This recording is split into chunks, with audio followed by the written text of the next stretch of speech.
ഇന്ന് ഞാൻ easy and tasty ബ്രേക്ക്ഫാസ്റ്റാണ് കേട്ടോ ഉണ്ടാക്കുന്നത്. എല്ലാവർക്കും നല്ല ഈസി ആയിട്ട് ഉണ്ടാക്കാൻ പറ്റുന്ന ഒരു ബ്രേക്ക്ഫാസ്റ്റ് ആണല്ലോ ഈ പുട്ട്. അപ്പോൾ ഞാൻ പുട്ടിന് നനച്ച് വെച്ചിട്ടുണ്ട്. അപ്പോൾ അതിന് വേണ്ടിയിട്ട് ഞാനൊരു മിക്സ് തയ്യാറാക്കി എടുത്തിട്ടുള്ളത് നേന്ത്രപ്പഴവും നാളികേരവും ഏലക്കപ്പൊടിയും മിക്സ് ചെയ്തിട്ടാണ് കേട്ടോ. അപ്പോൾ ഇതെല്ലാം കൂടെ ഞാൻ പുട്ടുകുറ്റിയിലേക്ക് മിക്സ് ആക്കിയിട്ട് ഇട്ട് കൊടുത്തിട്ടുണ്ട്. ഇനി നമുക്കിതൊരു 10 മിനിറ്റ് നേരം കുക്കാക്കി എടുക്കാം.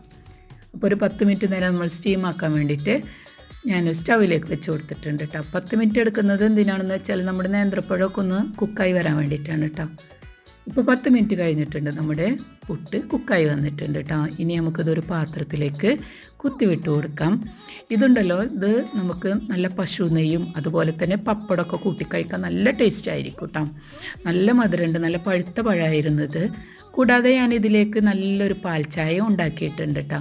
അപ്പോൾ ഇതെല്ലാം കൂടെയായിരുന്നു ഇന്നത്തെ ബ്രേക്ക്ഫാസ്റ്റ്.